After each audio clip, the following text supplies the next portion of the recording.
A bad apple ruins the whole bunch. So you probably heard that saying in your life. The question today is, does it apply to religion and, our worldview?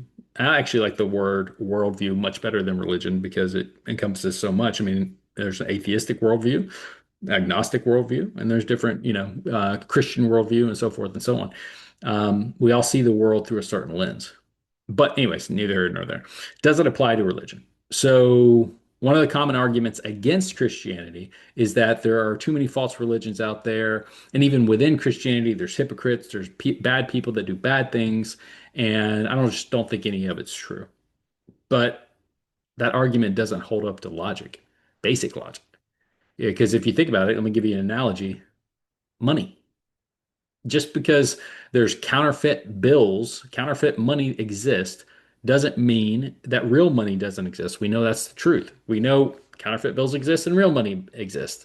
Nobody counterfeits something that has no value. So the presence of fake money doesn't make real currency less real. It actually proves the opposite and confirms that there's something that's genuine that's worth imitating. The same principle applies to religion. The existence of false religions, it doesn't mean that truth doesn't exist. I've gone over this in the past. There is objective truth out there, whether you want to admit it or not. And anybody tells me there is no objective truth, I can show you your flawed logic every single time. There is objective truth. If I say something and you say something and they're opposite, one of us has to be right, one of us has to be wrong. Anyways, Jesus, he warned us that false prophets, false teachers, false gospels, they were going to come. That's not surprising to him. It's not surprising to us. He confirmed that was going to be true. The Bible tells us even if an angel gives you a different gospel, it's not of God, it's not of Christ. Error always shows up where truth is present. Satan doesn't need to invent lies where there's no truth. The same goes for bad people who claim to be in the right religion. Hypocrisy doesn't disprove Christianity. We're all hypocrites at some point. We're all sinners.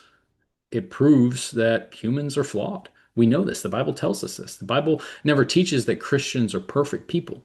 And just because you become a Christian doesn't mean you're immediately perfect. You're saved by grace, but you're not perfect. You're constantly in this process of sanctification. The Bible teaches us that we are forgiven, we're sinners, and we're still in need of grace. When someone behaves badly while claiming to know Christ, that's not an argument against Christ. That's just an argument for why we need Jesus Christ. You don't judge medicine by counterfeit drugs. You don't reject, real money because someone gave you a counterfeit bill. And you shouldn't reject Jesus Christ because someone misuses his name.